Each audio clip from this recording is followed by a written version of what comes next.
macaafa qulqulluu keenya ol fudhannee kakan macaafa qulqulluu ol fudhaati nana manaa jedha. Kun dubbii sagalee Waaqayyooti. Humna hojjetuuf keessaa qaba.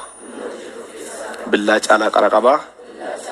Nana manaa Waaqayyoo galgala kana karaa dubbii isaatiin natti dubbata. Nana manaa kun dubbii sagalee Waaqayyooti.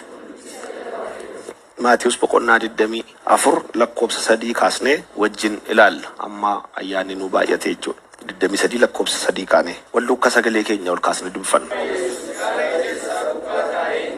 Akkuma Yesuus gaara ejersaa gubbaa taa'een bartoonni gara isaa dhufanii kophaatti nutti himi ishee kun yoom ta'a? Milikkiti dhufa keetii kan dhuma barichaasi maali jedhan ishee. Yesuus immoo deebisee homti nu akkasi wallaalchifnetti maal ta'a? Akeekkadhaa. Baay'een ani masiidha jechaa ishee namoota baay'ees maal godhu wallaalchisu. Lolaa fi oluu lolaa dhaga'uuf jirtu. Akka hinnaanitti maal godha? Ilaalladha. Kun akkasii kun ta'utu irra jira ishee. Kun hundinuu ammallee dhuma isaa miti. Sabni saba irratti mootummaa irratti maal ta'a? Hin ka'a. Beelli sochiin lafaa iddoo adda addaatti maal ta'a? Lakkoofsa 8. Wanti kun hundinuu garuu maaloodha? Jalqaba ciniisuuti. Hojii ergamootaa boqonnaa 1 irraa kaanee dubbifanna ammas.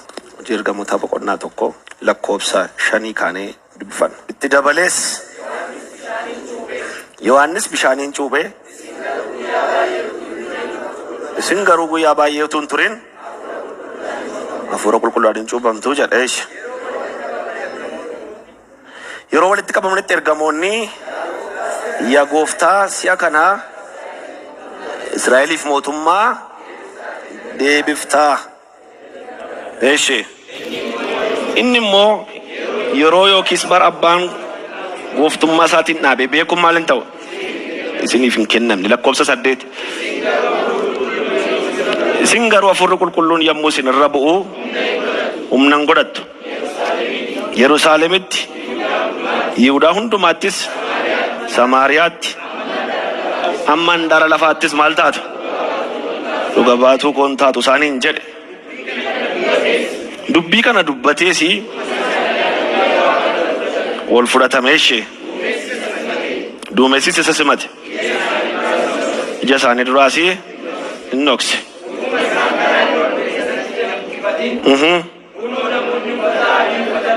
Kunoo namoonni uffata adii uffatan lama isaan bukkee dhaabatanii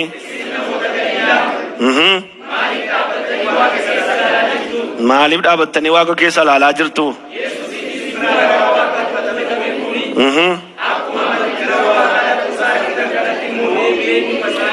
Deebi'een dhufaa isaaniin jedhee jedha. Maatiyus boqonnaa 24 lakkoofsa 3 kaanee lafa margamaa dubbifanne gaafa dubbifattan jecha gooftaa Yesuus Kiristoosiin bartoonni isaa gaafatan argina.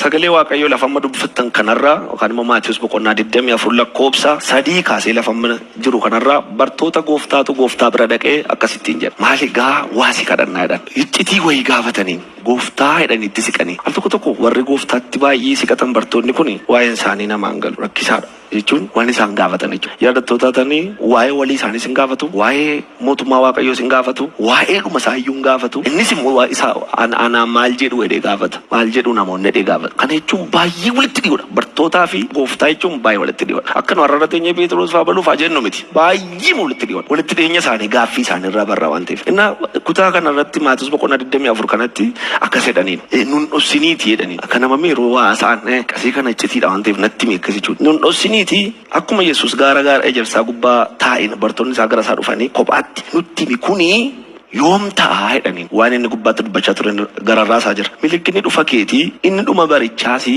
maa inni inni jedhaniin. Gatanitti gooftaatti siqanii nun dhoksinii nutti mi jedhaniin. Maanni gaaffiin isaanii beektu dhummi baraa waan jedhamu yoomii isaanii wajjin jira. Deebi'eemu maal jedhaanii deebitee dhufuun keessummoo maa inni inni yoomii inni si jedhu nama gooftaan wajjin jiru nama gooftaan wajjin taa'aruuni yoom deebitee dhuftaa natti micciti isa gaafattummaa jechuudha. Lakkaa nan deemattiin jedheera. Isin biraa nan sokkaa deebi'ee nan dhufaa dheeraan. Utuma isaan bira jiru deebuu isaa moo dheebuu kajelaa jiru. Wajjiniin jira yoomi moo dhuftaree gooftaa jedhaanii. Bira iraam utuma isaanii wajjin jiru deebitee dhufuun keemmoo yoom dhumi baraa ammoo maa inni nuuf ibsi jedhanii. Kana baruudhaaf lakkoobsa muraasa ol deebinee lakkoobsa tokko kaanee ol dubbifanne namatti tola. Yesuus mana qulqullummaa keessaa ba'ee utuu adeemaa jiru. Bartoonni isaa ijaarsa mana qulqullummaa isatti argisiisuudhaaf dhufan. Inni garuu deebisee isaan kana hundumaa hin argitu miti. Dhuguman isiniin jedha iddoo kanatti dhagaan tokkollee walirratti nafu. Ela gaaffiimti jabaan ibsa isaanii irraa dhufe la. Argita mana qulqullummaa akka inni itti baree dhaggeeffadhaa xiqqeessee isinitti taasa'a. Deeqaa xinnoo jechuudha. Mana qulqullummaa jajanii itti maayiru. Mana ijaaramee roobee dinqii dhadhanii itti maayiru. Inni immoo maayidaanii dhagaan dhagaa irratti nafu. Walirratti nafuun isin argitan kun hin diigamaa jedhe. Maayindi jedhu lafa dhugumatti gooftaadha waa akka abbaduun argitan. Tuma gooftaadhaanii jettaniin inni lafatti gad dabale. Isa namni fuudhii mataarra keewwatu faallaa namaati akkaataamti isaayyuu. Yoo nama dubbise nama ejjitu dhaqee dubbise. Nama abbaa manaa shaniifaa bira dhaqa. Yoo nama haasofsiisi paarlamaan naqu mootota haasofsiisu warra mootota gurguddoota gara isaa dhufanii nakka ilmaanii namoota of nagarree nana isin alli keessan akka awwaalaa bareeda keessi keessan garuu jedhaan konfiyuushinii kana keessa jiru bartoonni siqanii akka jedhanii maanni mee nutti mee yoomii jedhanii matarreen isin duukaa xinnoo haasa'u bara dhumaa jedha namoota barreeffattanii fi barumsa walitti fufaati kanaan dura bara dhumaa inni xinnoo dubbadheen dhaabee achirraa itti fufaa jechuudha. Bara dhumaa jechuun lafa dhumaa jechuun bara dhumaa jechuun lafa dhuma jechuun bara dhuma jechuun bara dhuma jechuudha. Bara dhumaa kanaan dura gaafa lallabamtanii gaafa barsiifamtanis hororii godhanii isin itti maa turan. Ilaa namni wal fixa namni wal nyaata gaa nus maal jenna wal nyaachuuf jenna bakka bara dhumaati. Barri dhumaa baay'ee barreen gaddaan jalqabe. Barri dhumaa waggaa shanarraa faame. Barri dhumaatu gooftaan jiru jalqabe. Waggaa meeqa dura jalqabe barri dhumaa 2000.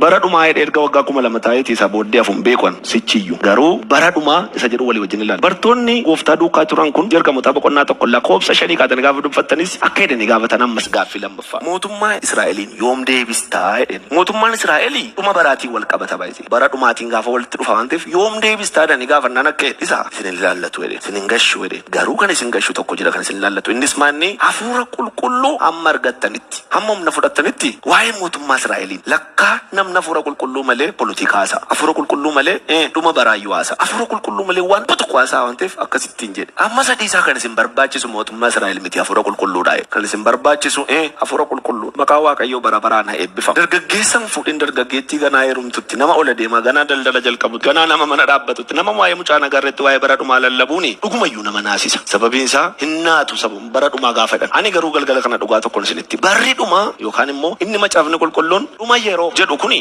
lallabamuun isaa tureera baay'ee yeroo dheeraa. Nu bukkeetti garuu waan tokko hiikan qabu. Gooftaan dhufee nu fudhataadha ayyaanna malee dhuma baraa keessa dhoksaa jiru hin beeknu. Dhumni baraa maal akka of keessaa qabu hin argine. Mee hojii ergamootaa banadhaanaa wajjiniin dubbifattu. Hojii ergamootaa boqonnaa 3 lafuma ammaa jechuudha. Hojii ergamootaa boqonnaa 3 lakkoobsa 21 kaanee dubbifanna. Akkeedha. Durumaa jalqabee Waaqayyoo afaan qulqulloota raajota isaatiin dubbachaa kan ture raawwate. Hundumaa hamma iddootti deebisutti garuu Yesuus waaqarra turuutu isaaf ta'a. Museen iyyuu anaan akkuma kaase Waaqayyo gooftaan keessan obboloota keessan keessaa raajii tokko isinii fi hin kaasa. Waan ani isinitti himu hundumaa dhaggeeffachuun isinirra jira. Namni raajii sana hin dhaggeeffanne hundinuu garuu jedhe 17tti deebina. Ammas yaa obboloota nanaa isin warri isin keessaa geggeessanis waan gootan hundumaa utuu hin hubatini akka gootan anuu eeshe.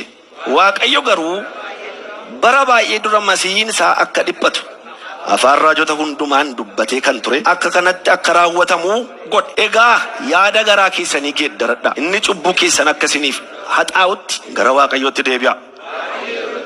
Waaqayyo yeroo itti afurri keessan haareffamu akka isiniif fiduuf Yesuus Masiicha isa duraan dursee isiniif qopheesse tures akka isiniif erguuf deebi'a. Eeshe durumaa jalqabee Waaqayyo afaan qulqulloota raajota isaatiin dubbachaa kan ture raawwate.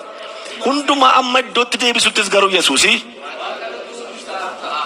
ani dhuma baraatii fi dhufa gooftaa gaafa lallabnu jechuudha. Dhuma baraatii dhufa gooftaa gaafa lallabnu dubayitti maraanaataa jechuudha. Asittu jennee beenna maraanaataa kottu Yesuuseen. Naa hennee waamne iyyinee faarfanneedhaaf Yesuus akka dhufne beeku. Kottuu inni iyyineef utuu iyyinee faarfannee dhufa ta'ee dhufaatii keenyaan iyya keenyaan namoota nu dura abbootii amantaa jedhaman biyyuma keenya keessa wangeela galchan kadhannaan isaanii akka keenyarraa kana vaayirasiin qaba. Kadhannaan keenyarraa kottu jechaa qoyna fuusisiyan. Waaqayyo jechuun qabeenyaa kennechaa hin dhuftuu immoo yenna wal makaadhan namma. Warri gara jalqabaa gara amanan garuu akkas miti. Garamarraa hin dhuftuu yenna. Maaliif macaafni qulqulluun dhufa gooftaa keenya Yesuus Kiristoos waan ittiin kaa'u qaba. Akka nu amma jennuuf wal doorsisnu kanas miti. Dhufi gooftaa dhuma baraatiin wal qabata. Dhuma baraa jechuun immoo biyya lafaa dhumaa wajjin miti. Biyya lafaa dhumaaf bara kanaan dura wal keessa na jalaa makamee anuma lafti maramuushee jechuudha. Ganaan lafti akka waraqataatti maramuushee yookaan immoo maanni maqaan isaa samaayin kun maramuusaa kanaan wal qabanii waan nutti maniif utuma nurra jiru nutti maramtii laate inni yaaddoofna. Utuma nurra jiru kana akkasechuu miti jiru. Gooftaan akkasittiin jedhe bartootaan gaafa isaan gaaffii kana gaafatan. Mee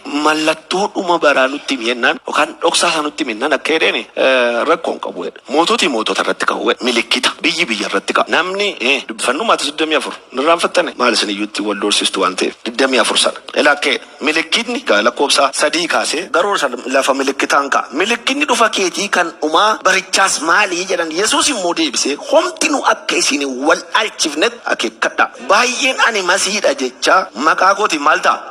Inni dhufa. Eeshi. Okay, see tokkotti kan irraa ilaalla jalqaba. Namoonni baay'een maqaa masiitiin dhufu jechuudha dhuma baraa keessa. Baay'ee dhuma baraa kan isin ittiin beektan namoota Yesuusin lallabantu baay'ata. Milikkita dhugaaf soba isaa kan ittiin adda baafnutu makaraadha malee. Actually masiidha ofiin jechaa dhufa. Yesuusin lallabatu hin ta'in ani masiidha ani barsiisaadha jechaa dhufa. Ana barsiisaan jedhee amma ammaatti kan keemmu badaa hin arginu. Ana tajaajilaan jedha malee. Profeetii raajii paasterii ofiin jennallee malee ana masiidha dee kan dhufe hin jiru. Kana qofa miti. Rivaayivaalii guddaa akka jechuudha. Humna akka ani masiidha dee hamma nama wallaalcha hamma wallaaltu isin lafa dhuftan beektan Maskiitiin dhaqee waldaan dhaqee itti rakkataartu yoo konfishinii kana keessa jirtu ta'e waldaa jirtu mallattoon isaa immoo maskaalii fannifannee akkuma mana nyaataatti meenuun dhabne asii kanan dhabdan.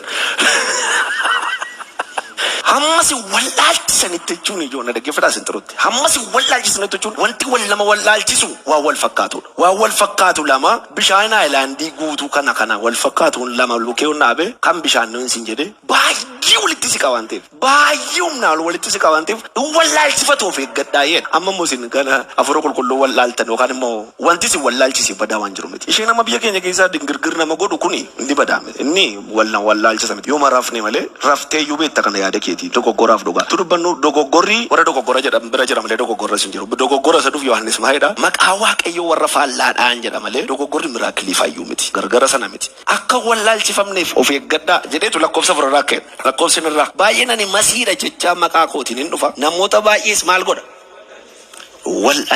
Wallaalchisa. Nama sin bukkeetiin akka wallaalchifamneef of eeggadhu jedhaan. Wallaalchisa jechuun maqaa cheerchii yookaan dhaabbataa wal keessa nu jalaa dhaama jechuun miti. Baay'ee amma sammuu namaa gararraa ta'utti masii ta'uusaa hamma shakkitutti ulfaatina dinqii isaatii yookaan immoo milikkita wanta sanaatti sammuu namaa ol gaafa ta'u lakkii kun isaa itti. Kana qofa miti. Lolaaf oduu lolaa dhaga'uuf jirtu isa kana ittuma dhalanne itti duufenna. Isa kana ammatuun isin ibsee sirrii miti. Lolaaf oduu lolaa jechuun gaafuma xinnoo mataatanii lola dhagaa guddan. Amma namni lolan dhageenye yoo jiraate tarii yooma waan akka gadaamii yoo jiraate malee mana barumsaa kutaa 5 kaatee dhagaatu darbattu yuunivarsiitii fittee deebitee hojii argattee amma immoo feesbuukii irraa darbataa jirta. Tokkuma jechuudha. Kun waan haaraa miti. Lolaaf oduu lolaa dhageessu jechuun ijoo addunyaa kana guutummaa irratti nagaan jiru beektu iddoo barbaadan nagaa. Amma inni warra Oromoo yoom bilisa baata uudhaa warri Dabbuub immoo yoom Dabbuub bilisa baana. Akka kan addunyaa guutuurra akkasumatti jiru. Guutummaa nama kan ta'e an bilisan baachaa jira. Yeroo kana jechuudha. Nama amma sa'aatii kana ani nan garbooma jedhu hin jiru kan nan bitama jedhu hin jiru. Kana dhagaaffiin bartootaas baay'isee Yerusaalemiif qoqamanii qanii maaliif mootummaa Yerusaalemiin deebiftuu jedhanii. Amma namni tokko gooftaan mootummaa Oromoo addunyaa irratti baase. Nama baay'ina akka gooftaa amanu beektu. Dinqima kanaan mootummaa Yerusaalemiin yoo deebifte jennaan hin deebisus nan deebisas waan tokko hin jenne kan isin barbaachisu afur qulqulluudha. Warri tantaanye warri haasaa jaallattan na dhaggeeffadha kan isin barbaachisu afur qulqulluudha. Jedhe gooftaan ana miti. Jechuun fakkeenyaaf amma inni siqilqida beektanii jette sin teessisu. Akkasi godhu dhabsiisa. Sababii dhuguma dhugaadha itti baay'isee simmiitii masi qabate jechuudha. Pheexroos faa Yohaannis faa waan keessa galan itti fakkaata. Waan haaraan natti fakkaata. Sababii isaa yeroo sana Yerusaalem ari'amaa jirti dhiibamaa jirti. Inni immoo keessa hun darbuudha gaafa barbaadu. Yerusaalem biyyuma keessa dhalatee faa gaafa isaan duukaa bu'anii waa'ee mootummaa waa'ee biyyaa gaafatan jalaa